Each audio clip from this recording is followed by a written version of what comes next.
Welcome. Money Supermarket.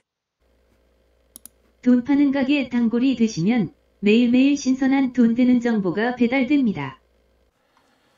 안녕하세요. 돈 파는 가게입니다. 자, 금리가 오릅니다. 그렇다면 우리는 어떻게 해야 할까요? 금리 인상, 국민 행동, 가계 부채를 줄이는 좋은 방법을 함께 나누겠습니다.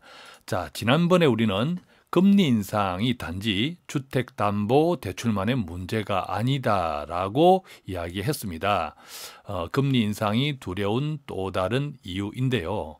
금리 인상이 결국 청년, 여성, 60세 이상 고령자, 또 영세 자영업자 등 우리 경제의 경제적 저층, 이 경제적 저층을 겨누고 있다는 거죠. 근데 이분들이 우리 경제 소비, 내수 소비의 또 상당 부분을 차지하는 분들이기도 합니다. 따라서 이분들이 금리 인상으로 인해서 소비가 더욱 위축되고 가계 경제 금융이 위기를 받게 된다면 바로 우리 경제에 큰 또 폭탄이 될 수 있다는 이야기를 했습니다. 물론 세계적인 신용평가 기관이죠. 무디스가 이런 이야기를 했네요. 가계부채만으로 금융위기는 적다. 왜 그럴까? 부채가 늘고 있지만 갚을 수 있는 금융자산도 꾸준히 증가하기 때문에 문제가 없다. 이런 이야기를 했죠. 그런데요. 그게 아니라면 예를 들면 부채도 늘고 있지만 갚을 수 있는 금융자산이 꾸준히 증가하는 것이 아니라 오히려 감소하고 있다면 이러면 결과가 다르겠죠. 그래서 자칫 우리는 1997년 또 2007년 10년 전 20년 전에 그런 위기를 돌이켜 생각하게 됩니다. 물론 그러나 지금은 그때와 분명히 다르죠. 자, 2007년 서브프라임은 집값보다 더 많은 대출 때문에 발생한 건데 지금 집값보다 대출이 훨씬 많은 이런 현상은 아니라는 거죠. 또 두 번째, 20년 전 외환위기, 97년 외환위기 때보다 지금 10배나 외환이 많습니다. 그러니까 외환이 문제가 될 이런 것도 아니죠. 또한 기업 실적, 대기업 중심의 기업 실적 재무구조 매우 양호합니다. 그러니까 비록 부채가 늘었고 가계부채가 늘고 있고 또 반대로 갚을 수 있는 금융자산도 꾸준히 증가하는 것이 아니라 오히려 감소하고 있다 하더라도 1997년, 2007년을 데자뷰는 아니다라는 거죠. 정확한 팩트가. 어쨌든 그러나 이자가 늘고 소비가 줄면서 매출과 소득도 줄어든다면 그리고 천천히 장기적인 경기 침체의 위기가 우리는 맞게 될 수 있지 않을까. 그것이 바로 이 많은 게 내수 소비를 또 내수 소비의 주축인 이 경제적 저층 이분들의 금융 위기가 확대된다면 자칫 밑에서부터 터지는데 여기까지 또 금리까지 오른다면 이것이 상호 연쇄를 일으키면서 우리는 상당히 위험한 국면을 맞이하게 되지 않을까 그런 생각을 나누었습니다. 실제로요. 민간 소비는 줄어들고 있습니다. 이제 이 표에서 보고 있지만 2017년 올해 3분기 GDP 성장률 및 민간 소비 증가율을 보면요. GDP는 3분기 1.4%나 성장을 했습니다. 아주 이게 그림에서 나오지만 1분기는 1.1%, 2분기는 0.6% 성장했는데 3분기는 1.4% 성장했습니다. 그러니까 한국은행이 올해 경제 성장률을 3% 이렇게 또 자신 있는 목소리를 내고 있는 이유이기도 한데요. 반면 이 그림에서 보는 것처럼 이 파란색 보면 민간 소비 증가율은 1분기에 0.4%, 2분기에 1.0%까지 증가하다가 3분기에 0.7%로 뚝 떨어졌습니다. 그러니까 첫째, 이 가계소득 비중이 감소했다는 거죠. 이 가계소득 비중 감소는 어제 오늘 이야기가 아닙니다. 2000년, 2010년, 2000년에서 2010년 10년 동안의 평균 64.3%이 가계소득 비중이 전체 우리 GDP에서 가계소득이 차지하는 비중이 64.3%였는데 2001년에서 2016년 평균 지난 5년간 평균을 보면요. 61.6%로 뚝 떨어졌습니다. 특히 이 가운데 이제 자영업자의 소득이 아주 소득 부진이 심각하고요. 이 가계 소득 부문에서 자영업자 소득은 18.7%에서 13.1%로 크게 감소했습니다.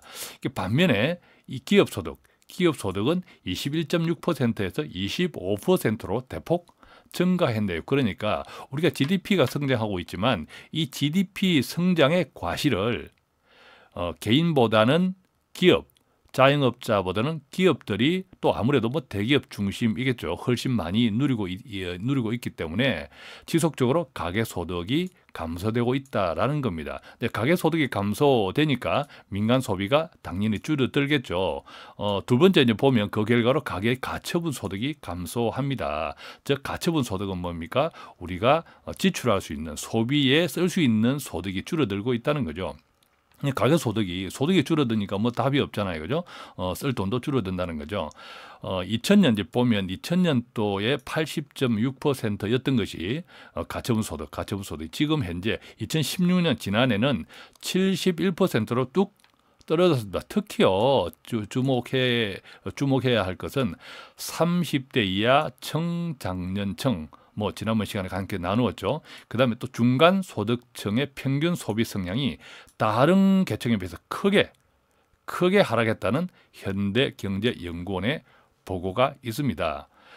그래서 참 떠올리기도 싫은 IMF, 라가르도 IMF 총재가 바로 지난 9월 달에 이런 이야기를 했습니다. 한국 정부가 적극적인 재정을 확대하고 소득 분배 정책이 필요하다. 근데 그런 이야기를 했네요. 어쨌든 실제로 민간 소비가 줄어들고 있습니다. 여기에 금리까지 인상이 되고 있으니까 우리 한국 경제가 단지 뭐 금리 인상, 이게 주택담보대출, 물론 주택담보대출이 가계 부채의 뭐 65%를 차지하고 있지만 그것만의 문제가 아니다. 궁극적으로 이 소비, 한국 경제 내수 소비, 한국 경제의 근간을 이루는 경제가 흔들릴 수 있다. 이런 이야기죠. 그러다 보니까 이게 정부도 대책을 마련합니다. 정부도 이게 뭐 가계 부채 종합 대책을 발표하면서 어떤 이야기 했습니까? 뭐 취약 차주에 대한 지원을 하겠다. 뭐 이런 이야기를 했지만 이게 사실은 뭐 정부의 지원이라는 것이 어떤 분야이든 은발의 오줌 싸기인 경우가 많죠. 은발의 오줌 싸기입니다. 그래서 정부도 대책을 마련하지만 본질적으로는 당장의 내 문제다. 이런 거죠. 당장의 내 문제다. 자, 이제 가계부채 종합 대책을 발표했을 때 정부가 뭐 취약차주 지원을 어떻게 하겠냐? 뭐 간단히 살펴보면 연체 가상금리를 인하하겠다. 현재 6에서 9%를 3에서 5%로 우리가 연체하게 되면 가상금리를 이렇게 낮추겠다. 또한 상한불능 돈을 갚기 힘든 가구의 1천만 원 이하 10년 이상, 1천만 원 이하 10년 이상 된 소액 연체 채권을 소각하겠다. 이것도 참 웃기는 이야기인데요. 1천만 원 이하의 연체 빚을 못 갚고 있는 이 1천만 원 이하의 소액 연체 채권을 10년 이상 된 것을 소각한다는 거죠. 물론 이것도 대단히 큰 또 혜택이기도 하지만 10년 이상 소액 연체 채권에 시달렸던 분들한테 이것을 틀어준다고 해서 갑자기 뭐가 크게 달라지겠습니까? 크게 달라지지는 않는다라는 문제죠. 않는다라는 현실입니다. 또한 이제 정부는 생계형 자영업자를 위해서 1조 2천억 원 규모의 저리 정책자금 대출을 확대한다고 하는데, 자영업자들, 이 방송 혹시 들으시는 자영업자들 1조 2천억 원 자체는 큰 돈이지만 이것을 우리나라 자영업자 정말 돈이 필요한 사람한테 나눈다. 얼마 되겠습니까? 또한 그것을 바로 나옵니까? 상당히 또 시간이 필요하겠죠. 그러니까 이 정부도 대책을 마련하지만 그것은 당장에는 은발의 오줌 싸기다. 당장에는 내 문제라는 거죠. 당장에는 내 문제다. 그래서 정부의 대책 뭐 등등도 또 이렇게 필요하지만 당장은 내 스스로 어떻게 이것을 이렇게 수습해 나갈 것인지, 나의 스스로 내 문제를 어떻게 해결해 나갈 것인지, 이런 것이 먼저 앞서야 된다. 급하게 선행되어야 한다. 그런 이야기입니다. 자, 그럼 그 이야기를 또한 본격적으로 시작해 보겠습니다.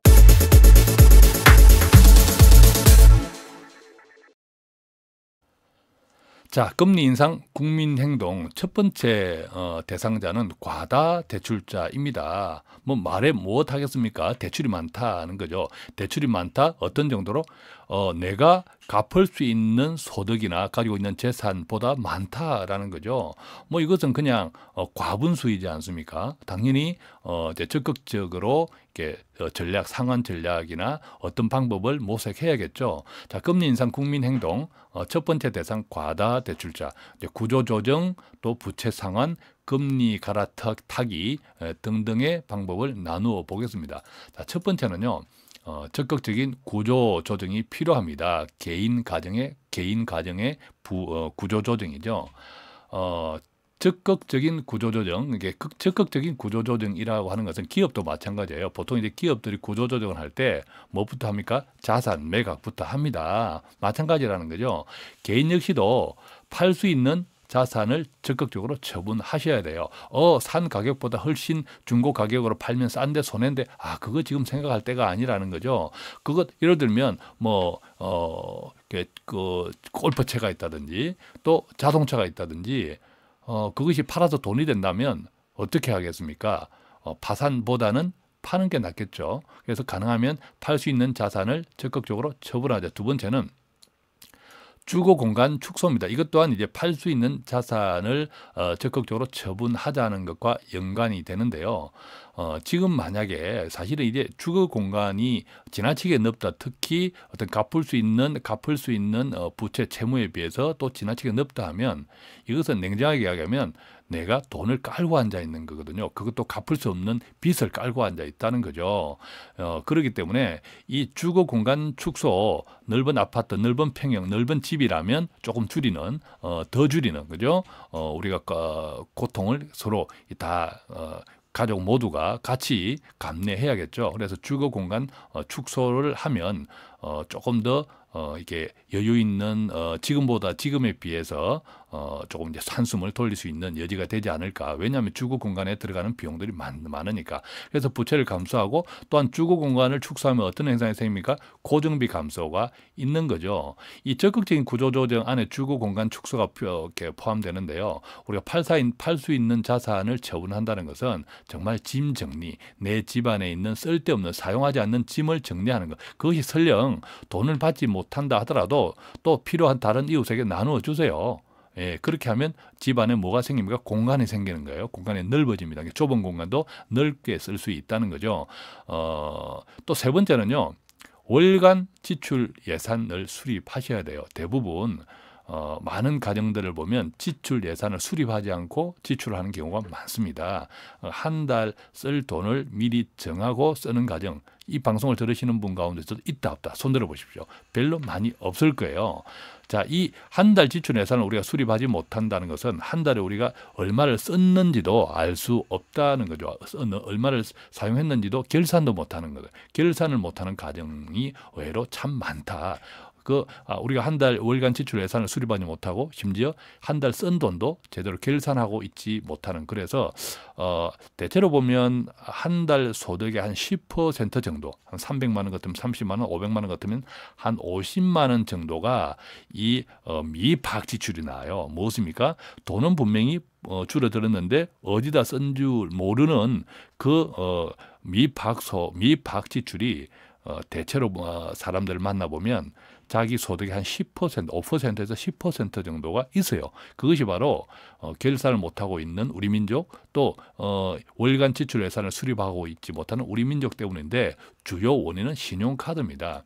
신용카드니까 이 지출 예산을 수립하기도 못하고 또 이달에 쓴 돈에 결산도 못하는 주범이 뭐라고요? 바로 신용카드라는 거죠. 왜? 이 신용카드 할부, 그죠? 뭐 3개월, 5개월, 10개월, 무려 20개월이 넘는 할부도 있습니다. 그러다 보니까 분명히 돈은 빠져나갔는데 이것이 이달 지출이 아니고 3개월 전, 5개월 전, 10개월 전 지출이더라. 그러니까 결산이 안 되는 거예요. 그죠?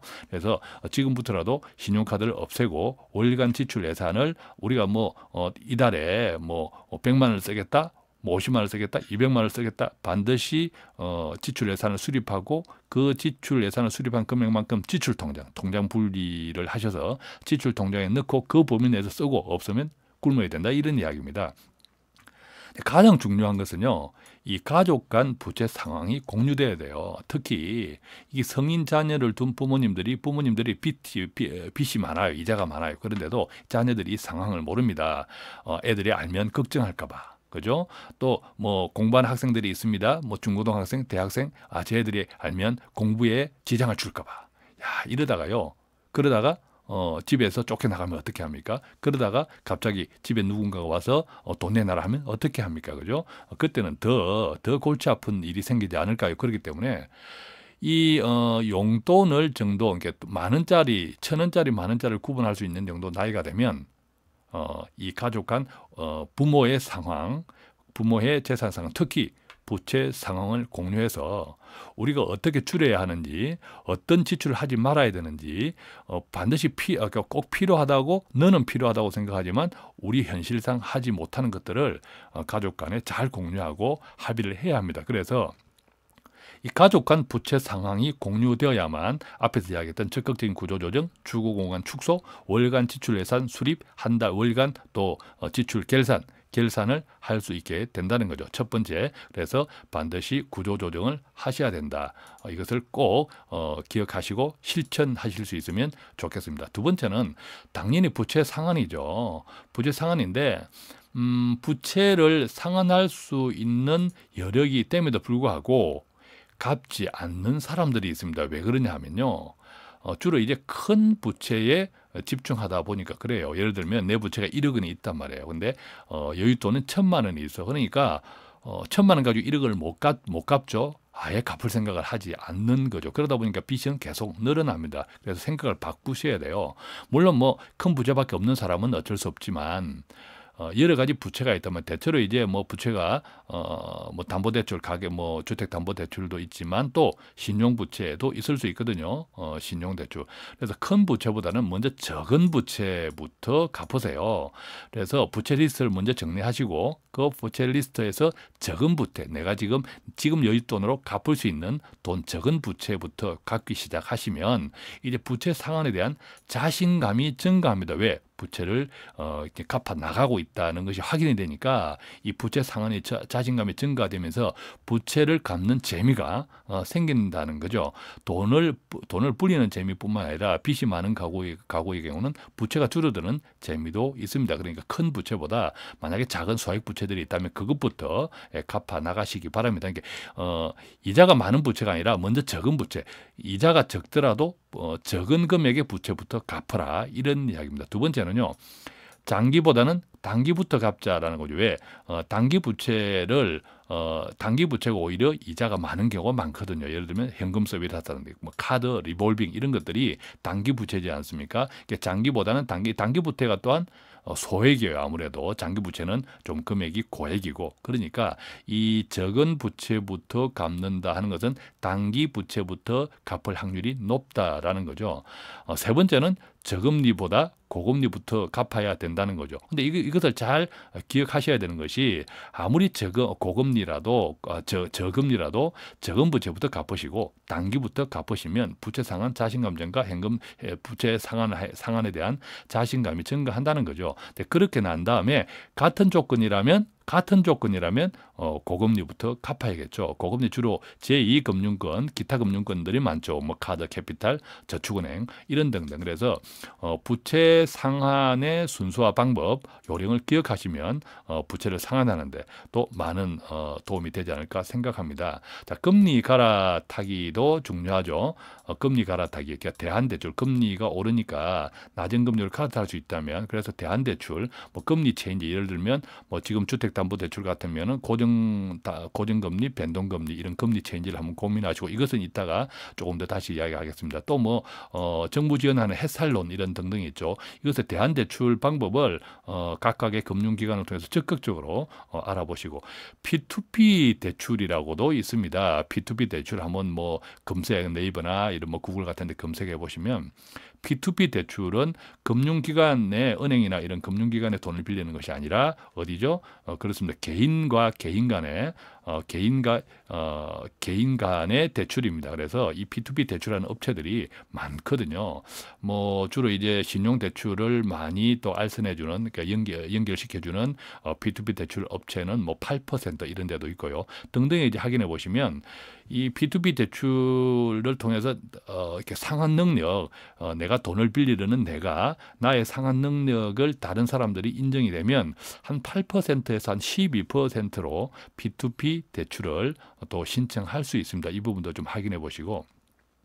어쨌든 뭐 여러 가지 것들을 많이 이렇게 적극적으로 알아보았는데도 또 만약에 정말 불가피한 내용들이 있다면 신용회복 제도를 또 이용하셔야겠죠. 신용회복위원회, 또 뭐 법원에서 진행하는 개인회생, 이런 제도도 또한 적극적으로 활용하셔서 전반적으로 우리 이 대출 문제에서 어떻게 벗어날 수 있을지 이것들을 적극적으로 한번 이렇게 연구해 보셔야 되겠습니다.